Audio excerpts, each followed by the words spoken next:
우리가 살아가는데 숨이라는 것이 되게 중요합니다. 숨 차면 아무것도 못합니다. 숨이라는 것은 밖에 있는 공기를 내가 잠시 내 허파에 머물게 하고 있다가 다시 뱉어야 되는 과정을 숨이라고 얘기를 합니다. 호흡이라는 말도 있지만 순우리말이 숨이 참 좋습니다. 숨이 붙어 있다. 목숨, 목에 있는 숨입니다.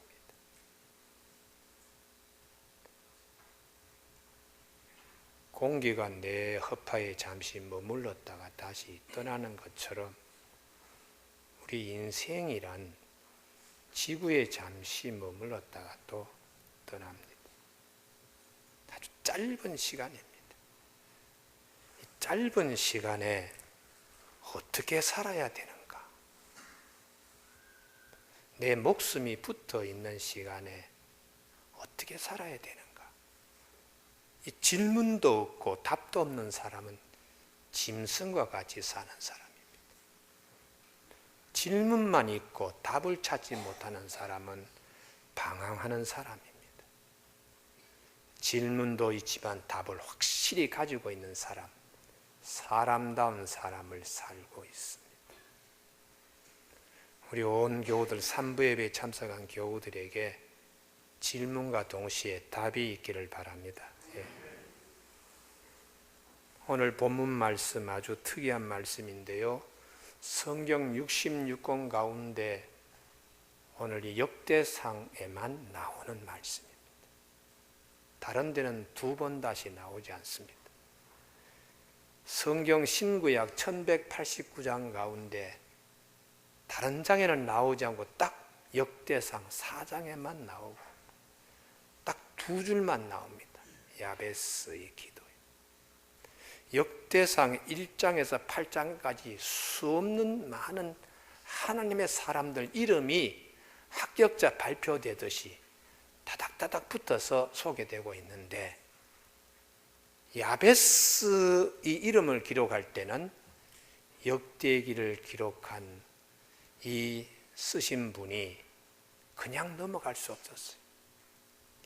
우리가 합격자 옛날에 그 합격자 발표할 때는 전날 밤에 학교에서 말이죠. 붓글씨로 쭉 그냥 그 한지에 적어가지고 학교 담벼락이나 이렇게 크게 붙이고 그 중에 수석 합격자는 그냥 지나갈 수 없어요. 거기에 빨간 걸로 수석 쓰든지 최고 합격자라고 반드시 쓰고 넘어갔습니다. 그와 똑같이 역대상 1장에서 8장까지 수많은 사람의 이름이 있는데 야베스 할 때는 그냥 넘어갈 수 없고 그는 이렇게 기도하였더니 하나님께서 그의 기도 그대로 응답해 주셨다 하는 말씀을 덧붙이고 있습니다. 우리가 이 정도 믿음의 자리에 서일 수 있기를 바랍니다. 그분 하면 그분의 기도 하나님이 그냥 지나치지 아니하시고 들어주시는 은혜의 세계에 대하여 성경이 우리에게 오늘 비밀을 말씀하고 있습니다.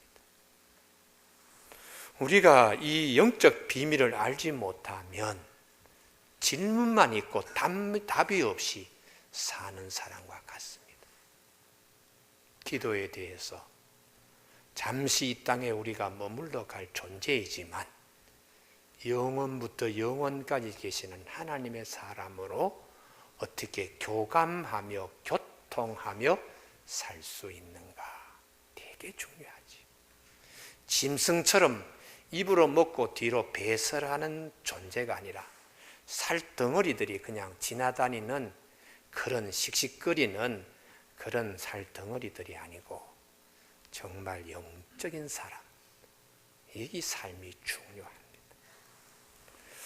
오늘 야베스는 첫 번째 기도할 때에 하나님만이 복의 근원이 되십니다 라는 믿음을 가지고 기도했습니다. 10절 야베스가 이스라엘 하나님께 하려 이르되 주께서 내게 복을 주시려거든 복은 다 하나님으로부터 오는 것이지요. 모든 축복이 하나님으로부터 오는 것이죠. 진정한 축복이 하나님으로부터 이 땅에 오시는 것이지요 라는 믿음을 가지고 있습니다.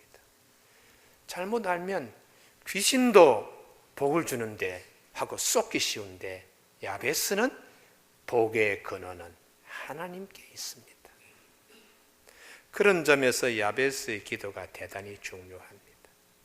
이사야 시대 때에 이사야가 한탄한 것이, 내 백성이 짐승보다 못한 삶을 살아서 되겠는가? 소도 임자를 알고 나귀도 그 구유의 주인을 알건만은 이스라엘 내 백성이 나를 알지 못하는도다. 하나님의 한탄이죠. 하나님의 백성이 기대지만도 못해서 되겠는가? 이 얘기입니다. 여러분, 그렇게 살다가 바벨론 포로로 끌려갔습니다. 하나님 모르고 하나님 없이 그냥 가나안 땅에 있는 백성들과 똑같이 신앙생활이 아니고 종교활동 가운데 하나처럼 그냥 춤추고 먹고 마시다가 하나님이 수없이 말씀하셨어요. 주인을 알아라, 주인을 알라. 그래도 다 듣지 않고 지나치다가 바벨론 포로로 끌려가서, 야, 우리 조상들이 그렇게 죄를 짓더니 우리가 이 꼴이 되었구나. 이제 우리가 다시 돌아가면 절대로 하나님을 놓치지 말아야지. 이런 신앙을 가지고 그들이 돌아왔는데요.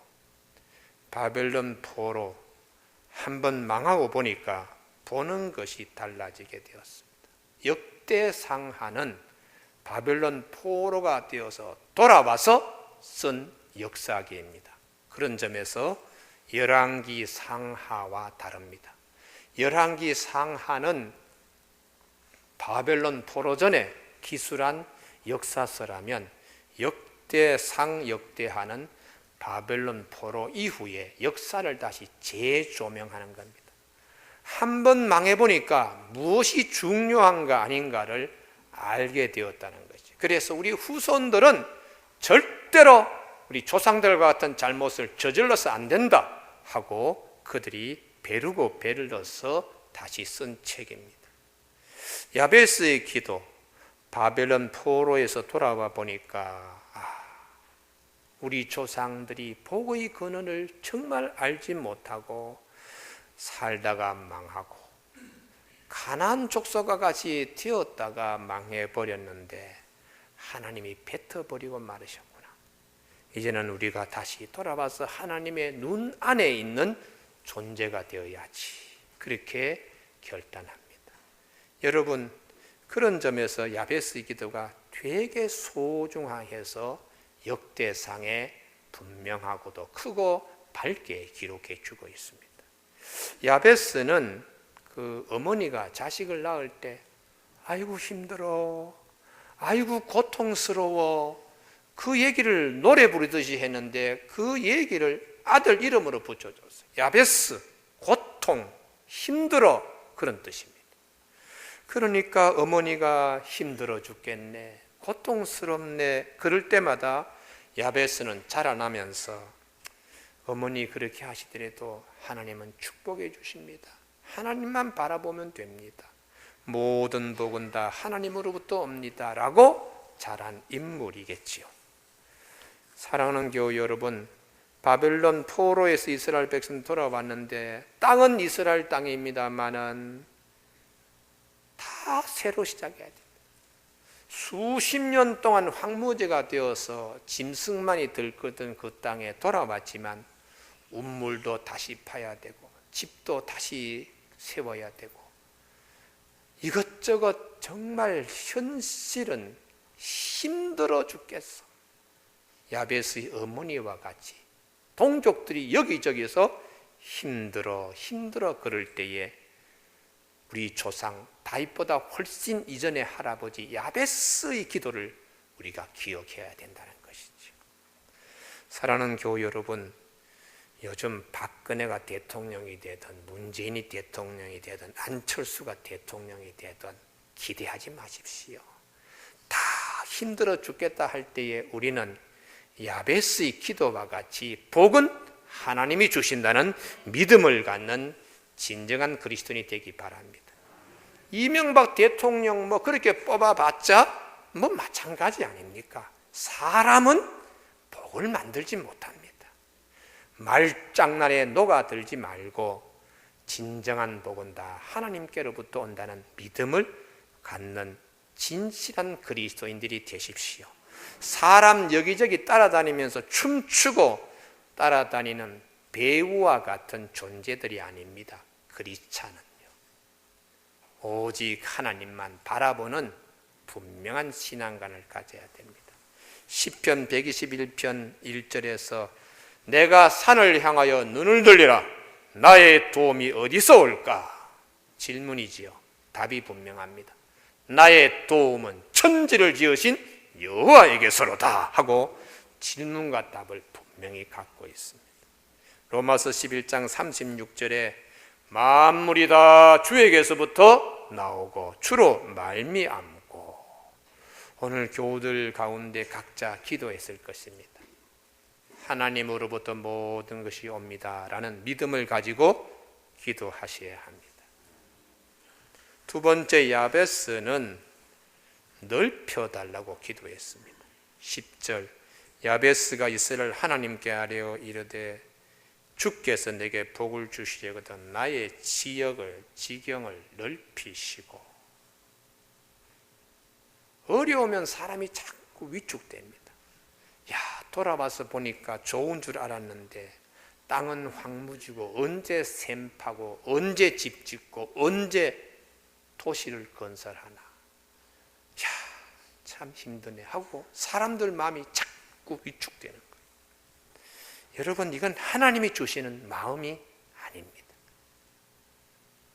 하나님은 우리 마음이 위축될 때에 용기를 주시고 강하고 담대하게 하시는 하나님이 성경 곳곳에 실려 있지, 형편 따라 축소해라 줄여라 이렇게 말씀하시는 하나님이 아니에요. 중국의 가장 혼란기가 춘추 전국시대입니다. 오늘 아침에 이 동네가 A라는 나라가 되었다가 내일이면은 B라는 나라로 바뀌는 마을이 부지기수였습니다. 그럴 때 한 마을에 3가정이 살았는데 한 가정은 농사하는 가정입니다. 아들을 불러서 설마 땅은 잘라가지고 지고 가지는 못하지. 그러니까 농사가 최고야. 세월이 바뀌더라도 땅은 쏘기질 않아. 너는 내가 주거든 농사를 짓는 농부가 되라. 두 번째 집은 여봐라, 나라가 이렇게 바뀌니까 땅 소유도 바뀌잖아. 그러니 땅도 필요 없어. 내 몸에 있는 작은 칼 하나 이거 가지고 짐승 잡아가면서 사는 거. 사람들이 백정 욕을 할지 모르지만은 손에 피 바르고 짐승의 내장 꺼내면서 배설물도 만지고 하지만 그래도 속 편하게 가죽도 없고 고기를 먹일 수 있는 것은 백정이 좋아. 남들이 알지 못하지. 너는 내가 죽으면 백정을 그대로 해라. 세 번째 가정은 한 동네에 사는데 아들을 불러서 나는 너에게 땅 줄 땅도 없다. 기술을 가르쳐줄 칼도 가지고 있지 않다. 그러나 이때에 한 가지, 이 험난한 세상에 사람들이 어떻게 살고 어떻게 피하며 무엇을 하러 간다고 저렇게 바쁘게 움직이는가. 세상을 배워라. 견문을 넓혀라. 그거 하나밖에 없다. 그렇게 3가정이 각각 자기 아들들에게 부탁을 했는데 나라의 혼란기는 끝나고 나라가 안정되었을 때에 첫 번째 가정은 아버지 말하는 대로 농사를, 두 번째 가정은 그 아버지 말하는 대로 백정이 되고, 세 번째 가정은 그 유명한 정치가 소진이 되었습니다. 어려울 때에 일수록 현상 유지하기에 급급했던 그 첫 번째, 두 번째 가정은 별로 발전하지 못했어요. 세 번째 가정은 이때야말로 세상을 배울 수 있는 좋은 기회다. 사람이 죽고 살고 서로 그럴 때에 견문을 넓혀서 내일을 꿈꾸라. 그렇게 해서 훌륭한 말에 정말 훌륭한 웅변력을 가진 소진이라고 하는 인물이 태어났습니다. 교우 여러분, 야베스 어머니가 힘들다 하고 마음이 위축될 때에 야베스는 하나님 넓혀 주시옵소서. 할렐루야. 이 기도가 우리 기도가 되기를 바랍니다. 주께서 내게 복을 주시거든 나의 지역을 넓게 해 주십시오. 바벨론 포로에서 돌아와서 다들 힘들다고 하면서 역사적 인물을 재조명하는데 야베스의 기도가요, 왜 중요한가? 야베스는 하나님의 예정하심을 믿었습니다. 그것이 오늘 9절입니다. 야베스는 그의 형제보다 귀중한 자라. 하나님의 예정하심이 있습니다. 하나님의 예정하신 귀한 것을 우리가 꿈꾸는 자들만이 이룰 수 있습니다. 할렐루야. 그래서 천국은 침노하는 자의 것이라고 마태복음 11장 12절에서 주님이 말씀하셨습니다. 이스라엘 백성들이 돌아와서 그 할아버지, 아주 동네의 어르신네와 같은 촌장들, 이런 분들이 이렇게 얘기를 하는 겁니다. 내가 어릴 때에 그 솔로몬 성전, 위대하고 찬란한 그런 성전이 있었는데 나이가 이제 들어서 포로에서 돌아와서 할아버지 다 되었어요. 솔로몬 성전은 허물어져서 없고 여시하고 통나무로 지은 학계 성전, 너무 보기에 초라해서 울고 울었습니다. 학계서 2장 3절에 보면 이것이 너희 눈에 보잘것없지 아니하냐. 참 이렇게 우리가 위축되고 찾게 되었다고 할 때에 하나님이 학계를 통해서도 말씀하셨어요. 이 성전의 나중 영광이 이전 영광보다 크리라, 이런 말씀 주셨어요. 위축될 때의 하나님 말씀은 크게 하나님이 느려뜨리신다고 이렇게 소망을 주셨어요. 그런 소망의 말씀과 같이 역대기 사관도 야베스의 기도에 주목하고 있습니다. 교우 여러분, 야베스는 다윗보다 훨씬 이전의 인물인데 이 야베스의 기도가 훗날 다윗 때에 이루어집니다. 야베스의 기도가 다윗 시대를 여는 걸음이 되었습니다. 이 말을 여러분 마음에 새기실 수 있기를 바랍니다. 나의 기도가 내 후손들에게 걸음이 되는 기도가 되게 하여 주시옵소서. 야베스의 기도를 통하여 바벨론 포로에서 돌아와서 다 위축되고 있을 때에 우리가 제2의 다윗 시대를 열기 위하여 야베스의 기도와 같은 기도가 필요하다고 그렇게 기도했습니다. 사랑하는 교우 여러분, 사무엘의 어머니 한나, 어린 사무엘 기도했습니다. 사무엘상 2장 10절에 여호와께 대적하는 자는 산산이 깨어질 것인데 우레를 보내서 하나님이 그렇게 하십시오. 그 어머니 어릴 때, 사무엘이 어릴 때 한 기도가 나중에 사무엘이 이스라엘의 지도자가 되었을 때에 어머니 기도한 대로 이루어집니다. 사무엘상 7장 10절에 블레셋 사람들이 사무엘이 제사를 지르려고 할 때에 쳐들어오는데 하나님께서 우레를 바라셔서 블레셋 사람을 피하게 하셨다고 이렇게 되어 있어요. 어머님의 기도가 사무엘이 가장 힘들 때에 그 기도대로 이루어지는 놀라운 역사가 있었습니다. 교우 여러분, 우리 교회도 이런 축복도 있기를 바랍니다. 할렐루야. 어머니께서 하시는 기도, 돌아다니면서 남 욕이나 들이하고 노래방 가서 그냥 흥청청하던 그런 기도, 그런 삶을 사는 분보다 그래도 성전에 와서 내가 기도하여 하나님의 기도 응답이 이렇게 이루어지는구나 하는 간증이 있는 어머니들이 되시기를 바랍니다. 아버님들이 되시고요. 제가 지난 주일날 우리 교회 간증 있는 교회, 산 예화적 인물이 나오는 교회 되게 해달라 그랬는데요. 백남두 집사님 가정에 간이식을 위해서 20시간 이거 하는데 딸 효진이가 20분에 들어가서 아버지께 간을 절제하는데 자기 몸을 맡겼습니다. 딸아이 간 크기가 부족하면 부인이 이제 대기하고 있다가 의사가 부르면 내려가서 간을 또 잘라야 되는데, 참 이게 제가 말이 쉽지요. 그날 아침에 새벽기도 하고 벌떡 일어나서 제가 아산병원 뛰어갔는데 내내 기도하면서 하나님 좋은 결심 맺게 하여 주옵소서 기도했는데요. 11시까지 기다렸다가 의료인이 부르지 않으면 두 사람의 간이식으로 끝나는데요. 시간이 막 그냥 이거 어떻게 되나. 12시가 지나도 소식이 없고 오후 4시에 의료진이 전화했습니다. 두 사람만으로 족합니다. 그래서 김지연 집사님은 수술실에 들어가지 않았습니다. 제가 그 아침에 오늘 아침에 어제 저녁에 전화로요, 백남두 집사님의 간 수치가 정상으로 돌아갔다고 그렇게 연락이 되어서 하나님께 감사했습니다. 뭘 감사했는가 하면 우리 중고등부가 예전에 한 40-50명이 되었습니다.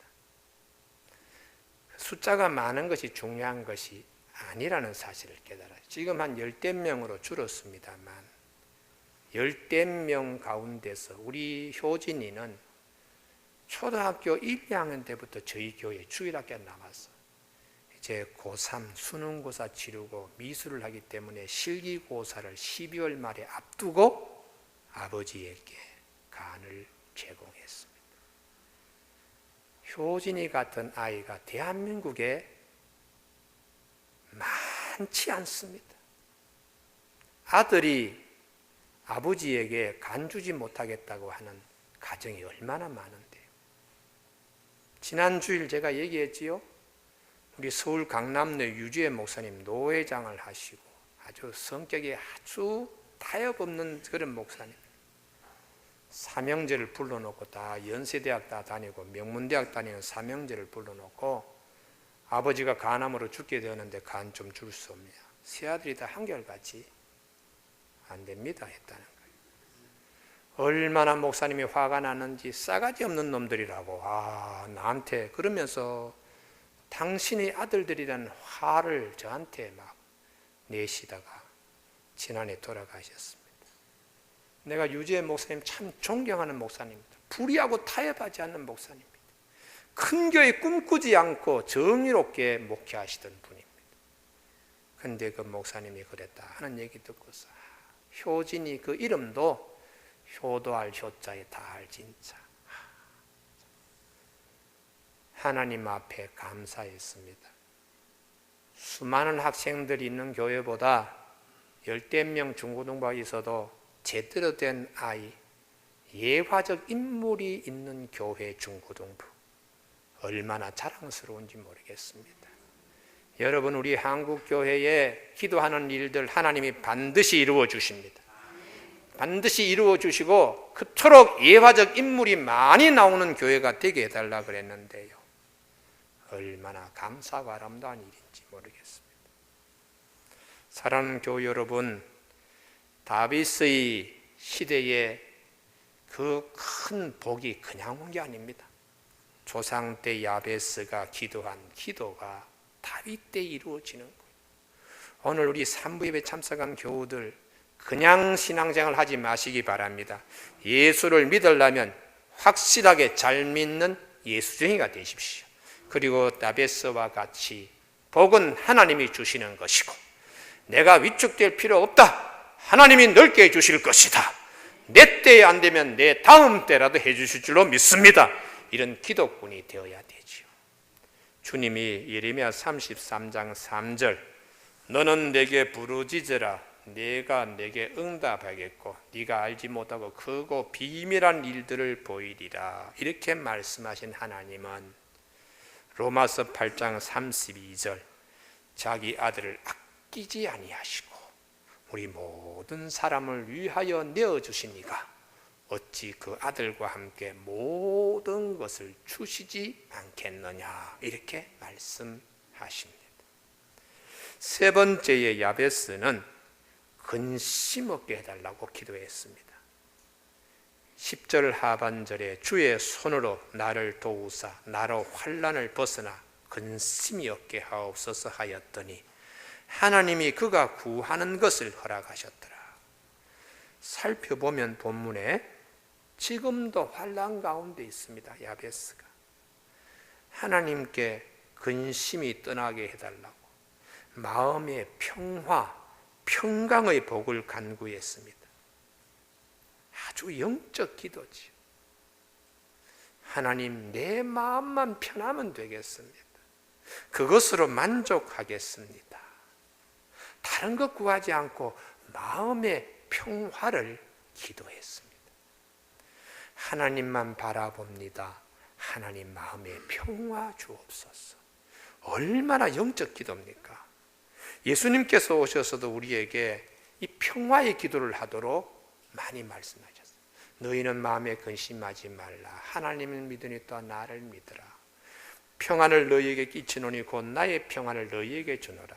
내가 너희에게 주는 것은 세상이 주는 것과 같지 아니하다.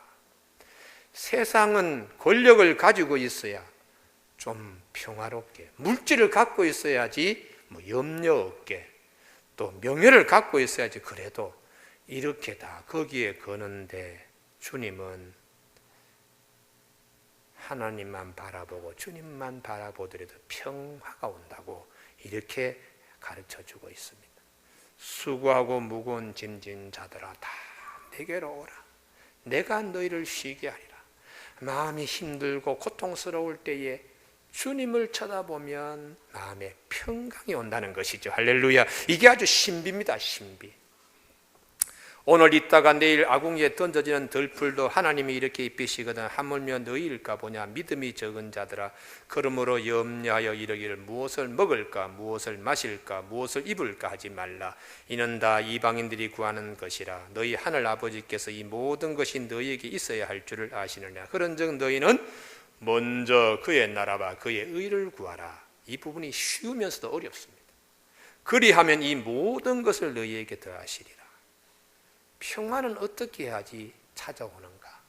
먼저 그의 나라와 그의 의를 구하라. 이 말씀 안에는 예수님 곁에만 있으라는 거예요. 내가 힘들 때 예수님만 바라보면 근심 걱정이 사라진다는 것이죠. 할렐루야. 이게 영적인 아주 신비함입니다. 자녀 문제를 막 걱정하다가 주님 바라보면서 기도하면 마음에 평안이 찾아옵니다. 세상이 주지 못하는 평안입니다. 그러므로 내일 일을 위하여 염려하지 말라. 내일 일은 내일이 염려할 것이요 한날 괴로움은 그날에 족하니라. 교우 여러분, 이 신비한 은총을 체험할 수 있기를 바랍니다. 제가 몇 해 전에 러시아에 2번 다녀왔는데요, 첫 번째 갔을 때 받은 충격, 청년 집회하러 갔다가 제가 러시아 이삭 예배당 보고 엄청난 충격을 받았어요. 바티칸 성당보다 작은 것이라서 세계 2번째 큰 성당인데요, 바티칸 성당은 면제부 팔아서 지었지만 이삭 성당은 피와 땀과 눈물로 지었습니다. 그런 점에서 바티칸 성당은 부패하고요, 이삭 성당은 건강한 건축물입니다. 이 성당은 1818년부터 짓기 시작했는데 힘이 딸리면 조금 쉬었다가 다시 짓고 40년 동안에 50만 명이 개미떼처럼 달라붙어서 지은 성당입니다. 어디다 지었는가 하면은 늪지대죠. 늪지대. 늪지대라고 하면은 통나무 집도 짓지 않는 곳입니다. 그런데도 이 피터 대제가 하나님의 도성을 생각하며 가장 모범적인 거룩한 도시 성 베드로라는 이름의 신도시를 이 베테스부르고, 이전에 레닌그라드잖아요. 원래가 성 베드로 광장이라는 뜻의 도시를 이게 인공적으로 짓는데 늪에다가 지었는데요, 그 늪에다가 가로 100m, 세로 100m, 높이 100m의 화강암으로 지은 건물입니다. 제가 가서 들었는데 나무를 그냥 늪에 박으면 다 썩으니까 나무를 밑에 박아도 썩지 않는 기름이 많은 나무, 소나무하고 잣나무를 11,000개 잘라가지고 다 심은 거예요. 다 심고, 그것도 부족해서 6m짜리의 나무를 전부 다 콜타르 기름을 먹여가지고 13,000개의 말뚝을 박아가지고 틀을 하고 그 위에 화강암을 얹어가지고 기초돌을 쌓았습니다. 높이가 100m, 넓이가 100m, 이게 참 가로 세로 높이 100m가 이 말이 그렇지 까마득하지요. 거기에 기둥 하나하나가 올라가는데요, 기둥 하나가 17m입니다. 우리 본당 높이보다 훨씬 더 높지요. 돌 하나, 기둥 하나의 무게가 114톤입니다. 이런 돌이, 이런 기둥이 모두 112개가 쭉 이렇게 세워져서 가는데요, 이 성당에 세계적으로 자랑하는 한 가지가요 또 있습니다. 그 지붕이 황금으로 되었습니다. 이게 100kg 이상의 금이 이렇게 쫙 펴져 가지고 그 위를 다 덮었어요. 멀리서 보면 그냥 황금이 번쩍번쩍 하는데, 2차 세계대전 때 소련이 독일의 침공을 받아서 1000만 명이 죽었는데 여기저기 다 점령당하더라도 이 상성페테르스부르크는 점령당하지 않았어요. 900일 동안 포위하고 있으니까 양식이 들어오지 않고 굶어 죽으면서도 항전했습니다. 100만 명이 굶어 죽으면서 항전했는데 그들이 끝까지 죽으면서 지킨 것이 건물이 이 이삭 성당입니다. 황금 도움 이것을 덮고 성당을 덮기 위해서 그들이 까만 색깔의 옷이고 속옷이고 전부 다 벗어가지고 다 이어가지고 그 성당을 가리개로 위장막을 이렇게 덮었는데요, 말이 그렇지 100만 명이 굶어 죽어가면서 그렇게 했던 것은 금으로 덮인 그거 황금을 위해서가 아니고 그 돔 아래에 그려진 성화를 보존하기 위해서 그렇게 했습니다. 그 돔 안에 그려진 성화, 그 벽화는 이태리 출신의 프랑스 화가가 30대에 와서 10년을 거꾸로 매달려서 100m 높이에서 거꾸로 매달려서 그 벽화를 그렸어요. 우리가 상식적으로 100m 높이에서 사람이 이렇게 평면으로 보려 그러면 팔도 그렇고 이렇게 휘어진 벽면이기 때문에 상당히 길게 그려야지 밑에서는 일반적인 것처럼 보여지니까 그리기가 쉽지 않습니다. 작업 환경도 지금과 같지 않지요. 돌 기둥을 잘라와서 거기에 세우고는 거기에 정으로 까고 다시 마모질하면서 빼빠질하면서 얼마나 먼지가루가 날립니까? 거기에 10년을 매달려 가지고 그림을 그렸으니까요. 이 화가의 열정은 딱 하나죠. 신앙심입니다. 그렇게 해서 지은 이 성당을 우리가 그 화가와 같은 마음으로 이 도시를 지켜야 된다 그러면서 900일 동안 항전하면서 결국은 승리로 이끌고 이렇게 되었어요. 러시아 사람들은 신앙의 열정으로 거꾸로 매달 10년의 젊은 10년을 하나님께 바친 그 화가의 열정을 기억하며 거룩한 도시를 지켜냈습니다. 우리가 어렵고 힘들 때에 누구를 바라보며 지켜나가야 되는가? 십자가상에 우리를 위하여 달려 돌아가신 예수 그리스도, 그분을 보면서 잘 지켜나갈 수 있는 교우들 되시기를 바랍니다. 제가 예배 시간 아니면 독창을 하려고 했는데 설교 시간 안에서 못하겠는데요. 괴로울 때 주님의 얼굴을 보라, 평화의 주님 바라보아라.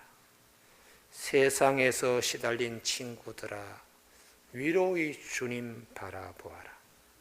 눈을 들어 주를 보라, 내 모든 염려 주께 맡겨라. 슬플 때에 주님의 얼굴 보라, 사랑의 주님 안식 주리라.